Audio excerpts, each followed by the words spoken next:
Kalau menurut kalian bangsa dan ras yang paling unggul di muka bumi adalah Amerika? Bukan. Rusia? Bukan juga. Jerman? Inggris? Prancis? Juga bukan. Cina? Apalagi? Bukan guys.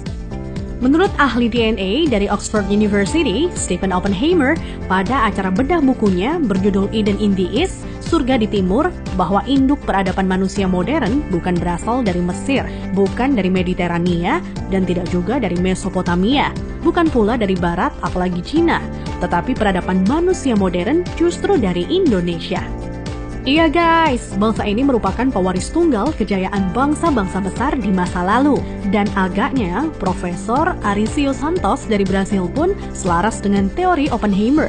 Dalam buku Atlantis The Lost Continent Finally Found, ia menyatakan bahwa titik Atlantis itu ada di Sundaland. Jadi guys, kita tidak pantas bersikap kerdil dengan memelihara sindrom inferior akut alias rasa minder terhadap bangsa luar. Kenapa? Karena nenek moyang kita dulu adalah bangsa yang unggul. Nenek moyang bangsa-bangsa. Jelas ya guys? Lantas, kenapa ada sejarawan menyebut bahwa nenek moyang kita itu tidak beradab, bodoh, penyembah berhala? Itu faktor penjajahan atau kolonisasi guys, yakni pembodohan, pengaburan, dan pembengkokan sejarah oleh kaum penjajah. Menurut Juri Lina dalam buku Architect of Deception, Secret of Freemasonry, ada 3 cara melemahkan dan menjajah suatu negeri. Pertama, kaburkan sejarahnya. Kedua, hancurkan bukti-bukti sejarah bangsa itu hingga tidak bisa lagi diteliti dan dibuktikan kebenarannya.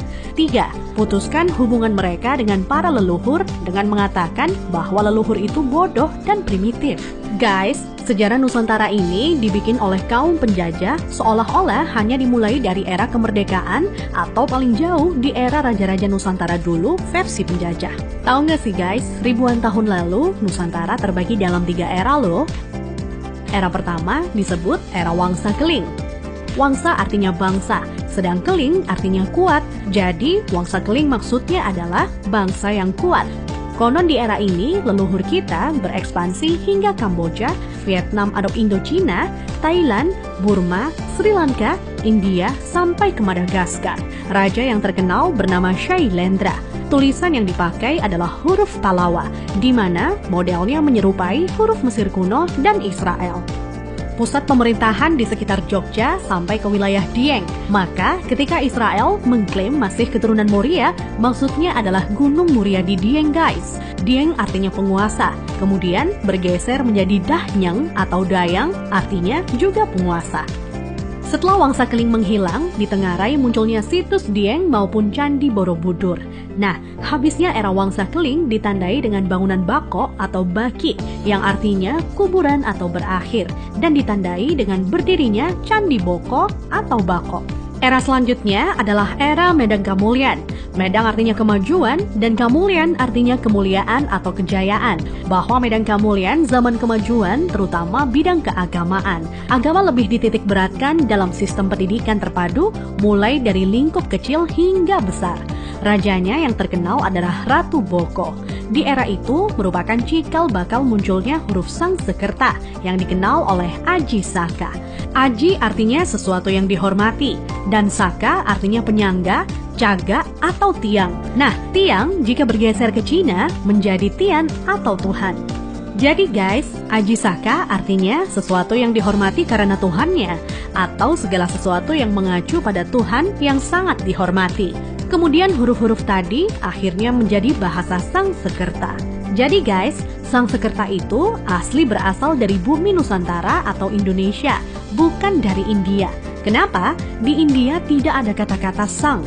Jika berbasis kata sang, justru lebih dekat ke Cina. Contohnya Chiang Kai-shek, di mana Chiang oleh bangsa Cina dibaca sang.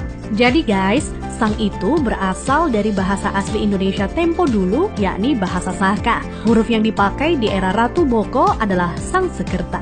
Iya, kerta artinya 4, sedang sang asal kata wangsa atau bangsa. Jadi, Sangsekerta itu 4 bangsa yang meliputi antara lain, pertama, bangsa Qin yang meliputi bangsa Cina sendiri, Vietnam, Laos, dan Kamboja. Kedua, bangsa Thai, meliputi Burma dan Thailand. Ketiga, bangsa Afrika, yakni Madagaskar, Sri Lanka, India, dan lain-lain hingga Mesir disebut sebagai bangsa Afrika. Keempat, Bani Jawa yang terdiri atas bangsa atau suku Jawa, Sumatera, Papua, sampai Kepulauan Polinesia dan Hawaii. Hingga kini, Sangsekerta kuat pengaruhnya di India dan Sri Lanka. Dari keempat bangsa tersebut, penguasa yang terkenal ialah Ratu Boko. Jika keempat unsur bangsa itu digabungkan, maka timbul istilah Nuswantara atau Nusantara. Nusa artinya pulau, antara artinya jarak, maka makna Nusantara adalah bangsa yang hidup di pulau-pulau yang tersebar dari Kepulauan Polinesia di ujung timur hingga wilayah Madagaskar atau Afrika. Selanjutnya dari era Medan Kamulyan berganti ke era Kahuripan. Kahuripan artinya kehidupan. Raja yang terkenal adalah Hayam Wuruk atau Brawijaya III yang terkenal dengan sebutan Jumadil Kubro sebagaimana makamnya di Troloyo, Trowulan, Mojokerto. Maksud kata Jumadil adalah Jum'ah atau Jumat yang artinya berkumpul atau bersatu dan Kubro artinya besar. Jadi Jumadil Kubro maknanya adalah berkumpulnya sesuatu yang besar atau istilah Sangsekerta disebut Sumpah Palapa. Melalui Sumpah Palapa, Hayam Wuruk berhasrat membangun kembali Nusantara sebagaimana dulu pernah gemilang di era Medan Kamulyan. Ia ingin menyatukan Nusantara yang telah tercerai-berai menjadi beberapa kerajaan atau wilayah kecil-kecil.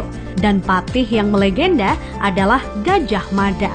Nah, hal yang tidak tercatat atau dihilangkan oleh sejarah modern ialah guratan atau ukiran pada batu sumpah palapahnya Gajah Mada yang ternyata berlafazkan La ilaha illallah, tiada Tuhan kecuali Allah. Itulah guys, catatan yang hilang dari sejarah leluhur kita yang menurut Arisio Santos.